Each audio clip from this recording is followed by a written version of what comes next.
1980 Jewish Almanac, page 3. The Jews admit that they are not the descendants of the ancient Israelites in their writings. Under the headlining of A Brief History, terms for Jew, 1980 Jewish Almanac is the following. Strictly speaking, it is incorrect to call an ancient Israelite a Jew, or to call a contemporary Jew an Israelite or a Hebrew. Call Halal, Yahawah, Bahasham, Yahawashi, Bahasham, Rawchaa, Qadash. Double honors unto the apostles, double honors unto the elder bishops. Salutations to all my fellow laborers doing this work in truth and sincerity, risking their lives and their freedom to do so now more so than ever. The 144,000 and the scattered elect that are scattered around the four corners of the earth among the heathen that look like those heathen. And to the few Akwaf that are listening and learning, to you I say Shalom. This is not a black thing. This is an Israelite thing. And our people are scattered to the four corners of the earth among all people. So they're going to come looking like all people. All right. But don't get it twisted. The Negroes, Latinos, and Native Americans do make up the bulk of the actual Israelites that are here on earth today. Now, this is the video. I did a response to it. Actually, I did a response to Elder Bishop's INOP's video. And, but this is the actual video that he used, or that he was speaking about. And so I didn't watch all of the video. I watched the majority of it. And I saw enough, and I'm going to use this portion. I'm starting around the 7-minute, 24-second mark. And you're going to hear this guy, you know, saying Israeli, Israeli. The Israelites never referred to themselves as Israeli. All right. That's the modern day people. And their own Jewish almanac from 1980 and others, all right, tells you that it's incorrect to refer to them as Israelites because they are not. They are Jewish. All right. As a matter of fact, I'll read it again. This, you know, when you're speaking about, and this is coming from Jewish almanac, from Jewish scholars, from Jewish resources.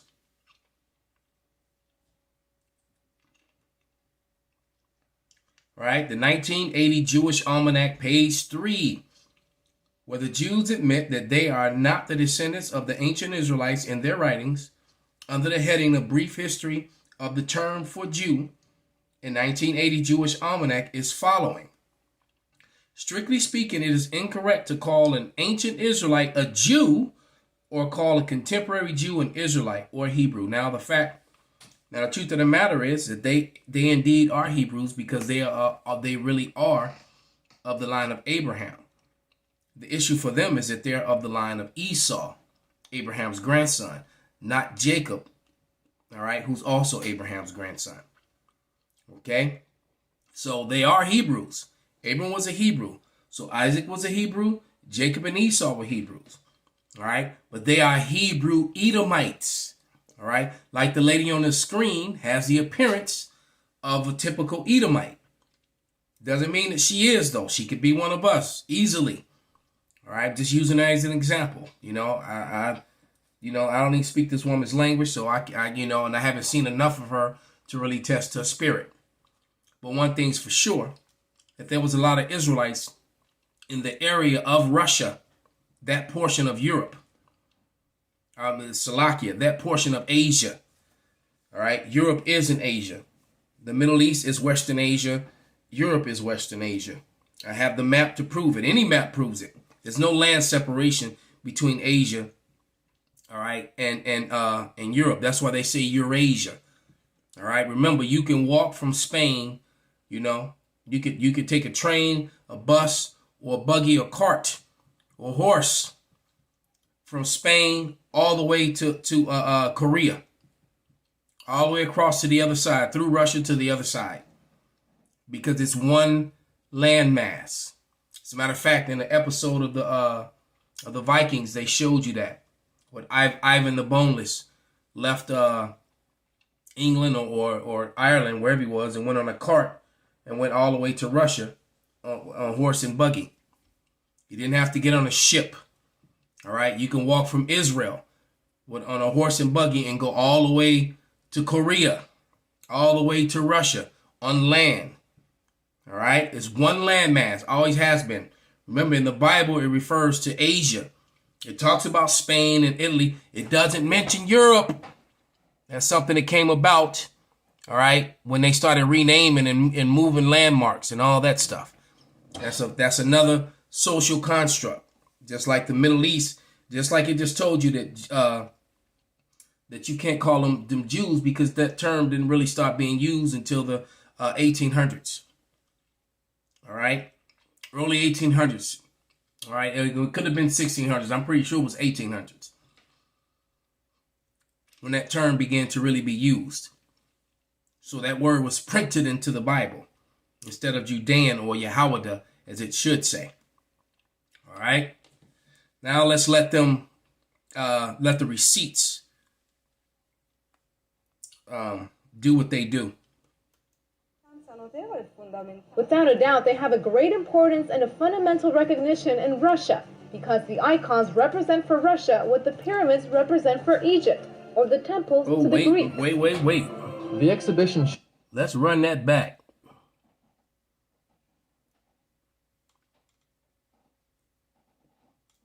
Inspirations of God through the hand.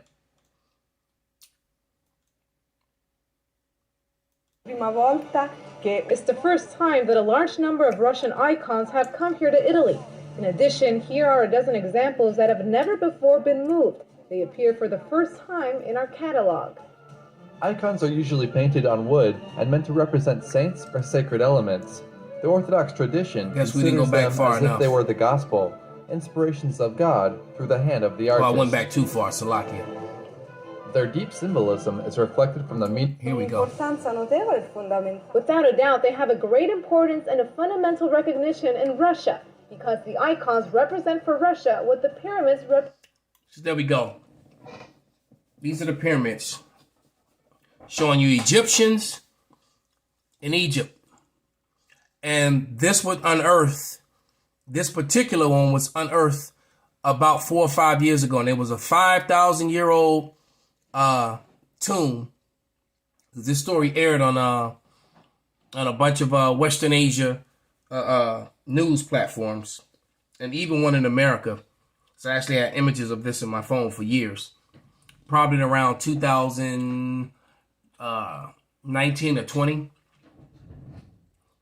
Somewhere around that time, this was unearthed. And what you see is, you do not see, remember, Moses was mistaken for an Egyptian. Paul was mistaken for an Egyptian. The Lord and his mother and father hid among the Egyptians. All right. There it is. And remember, the other Hamites, other Hamitic African people, other sons of Ham, the sons of Ham were dark, but not the Negroes. Okay. Natives, Hispanics, and so-called black people were all classified as Negroes. Well, the natives and the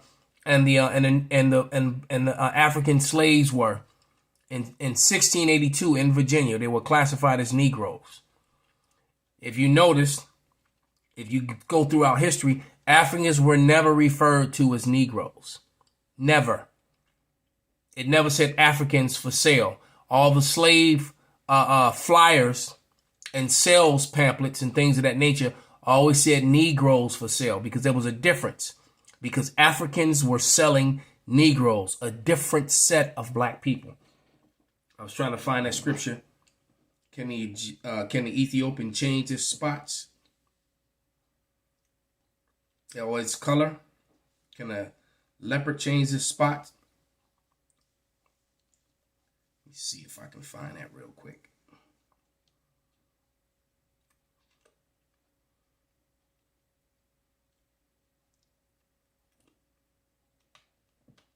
Can't think of where that is right now. So, you know what? Someone can put that up on a comment board.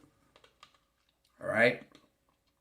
Because the Ethiopians were Hamites, which in complete, well, you know what the Ethiopian looks like today. Ethiopians are sons of Ham. All right? The sons of Ham did not sell the sons of Ham into slavery. The sons of Ham sold the so-called black people into slavery, who were refugees into the west coast of Africa. And they're going to provide those receipts. So, you know, in these last days, in these last moments, this truth is coming out like a flood. Okay? So when I saw this, I had to speak on it. All right, remember, the Lord was mistaken. Moses grew up in the house of Pharaoh. All right? Paul was mistaken for an Egyptian, and the Lord hid among the Egyptians. And the one thing that they had in common was they were both melanated people. Israelites were melanated people. They did not look like the current people that are in the land of Israel committing a genocide on the people of Gaza. All right? They did not look like Benjamin Netanyahu, not a Jew. All right? Represent for Egypt, or the temples to the Greeks. The exhibition shows icons ranging from the 15th century until the early 20th century. It's a rare opportunity to see the religious soul of Russia through its... There's been so much debate going on around the world of late, bestirred by the unveiling of these black biblical icons. Some tend to think that the icons had blackened over time due to age, while others say that the blackness of the icons has nothing to do with age, but are a measure of accuracy meant to depict the actual color of the skins of the people painted. Exactly. So they cut that lie, okay? He cut that lie. They try to say that they got dark, over time because of oxidation or something. Because they were black. All right? But that's a complete and total lie. You have to also think about the monastery, the Voronet Monastery. All right? The Voronet Monastery also has practically the whole book of Revelation plays out on this wall, and it depicts all of the characters as black people with big afros. And it shows you pale people like the man on the screen going into slavery. All right? Them being cast as a devil, because devil just means deceiver. All right? Satan is adversary. What adversary? The human adversary. Those who are in opposition of the Lord and the Lord's people. All right?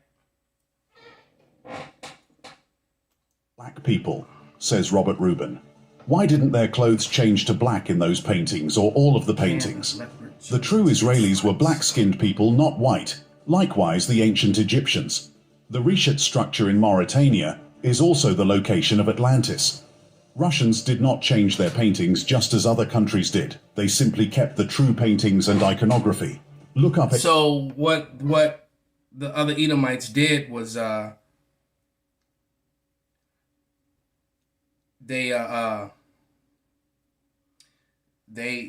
they committed what you call iconoclasm. They began to repaint the images in their own likeness. Let's grab that in First Maccabees 3:48. And just for more context, we'll start at 46. It says, "Wherefore the Israelites assembled themselves together and came to Mizpah over against Jerusalem, for Mizpah was a place where they prayed aforetime in Israel." You have to remember, the Israelites had just driven the Maccabees, the Levites of the kingdom of Judah, had just driven the Edomites out of Jerusalem, all right, and got Hebron back from them. Okay? Actually, they got Hebron later, because that's when that's when John Hyrcanus did the forced conversion, made the so-called white people follow the law, statutes, and commandments, and that's where this whole Jewish thing comes from. All right, it says, "Then they fasted that day and put on sackcloth and cast ashes upon their heads and rent their clothes and laid open the book of the law, wherein the heathen sought to paint the likeness of their images." So they started this even in the ancient world, but they were able to finish it and complete it, this fabrication, this fraud, and come the time of the Renaissance. So let's go back a little bit to where this guy comes on the scene. Age. While others say that the blackness of the icons has nothing to do with age, but are a measure of accuracy meant to depict the actual color of the skins of the people painted. Because they were black people, says Robert Rubin. Why didn't their clothes change to black in those paintings, or all of the paintings? The true Israelis were black-skinned people, not white. Israelites, not Israelis. Israelites. That term is a modern term. The ancient Egyptians. The Reshet structure in Mauritania is also the location of Atlantis. Russians did not change their paintings just as other countries did. They simply kept the true paintings and iconography. Look up ancient maps and you will see that the Kingdom of Judah was later located in West Africa. That's right. There's a map from 1783. I'm about 95% sure that it's from 1783, and it's a map called Negro Land, and it has a fort in Benin, is a Fort Judah, and they also have a Fort Levi. So and then that's also chronicled in From Babylon to Timbuktu, the book that was written by Rudolph R. Windsor, and he also gives you that account. And when Titus, when Titus did what he did in Jerusalem, many of the Israelites, the kingdom of Judah, fled west into Africa. All right, and they ended up settling in all those countries along the Niger River. All right, or what they call the Niger River. It was actually pronounced Niger. It wasn't Niger. It's not Niger. It's actually Niger. I've proved it too many times. So when you want to argue with it, that's your own stupidity, your own pride.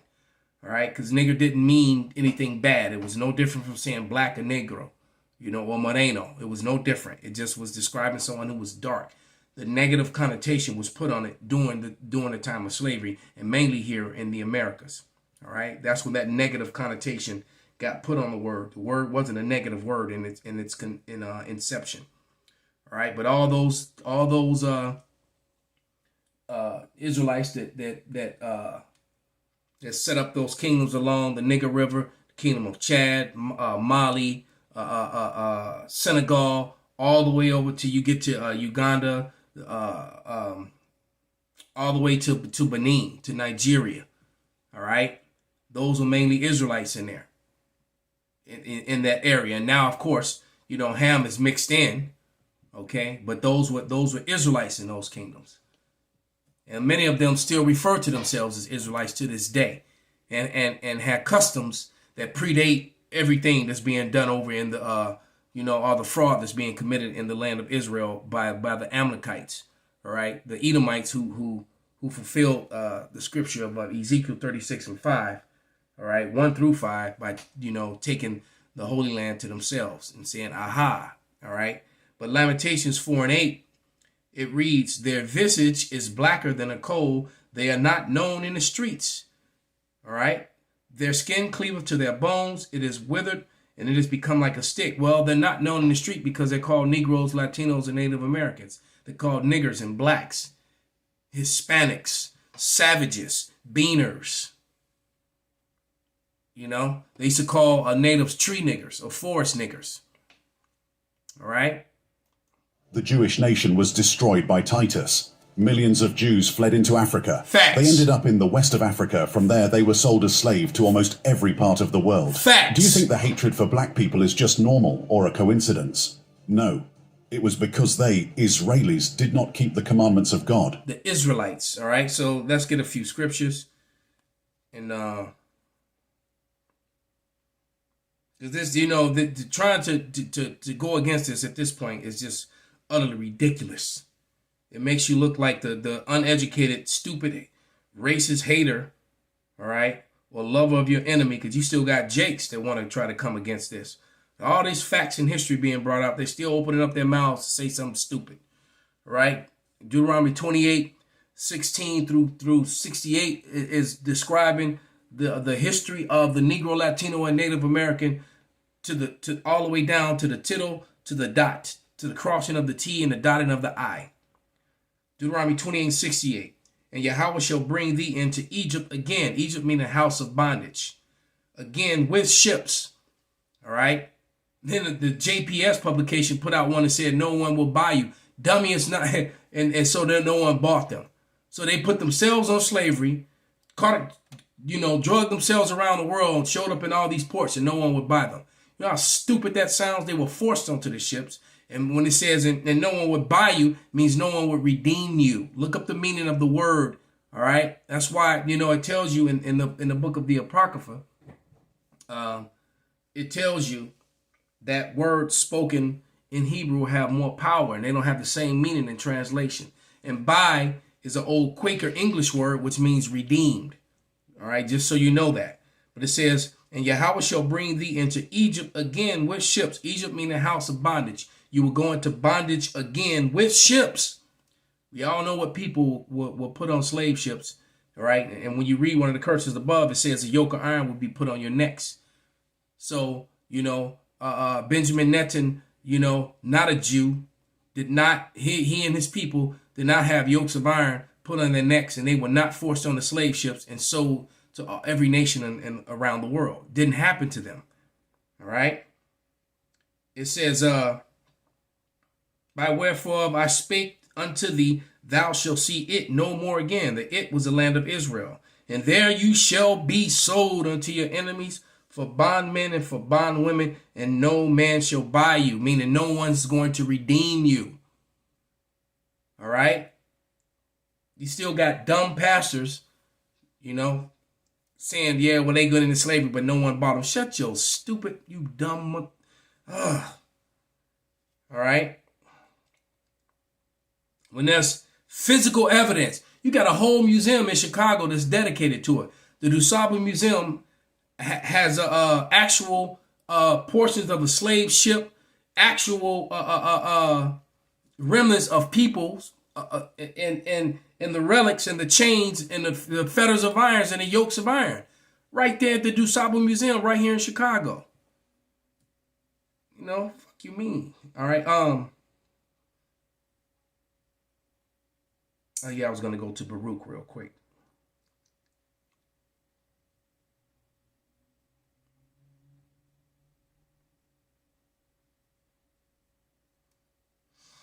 All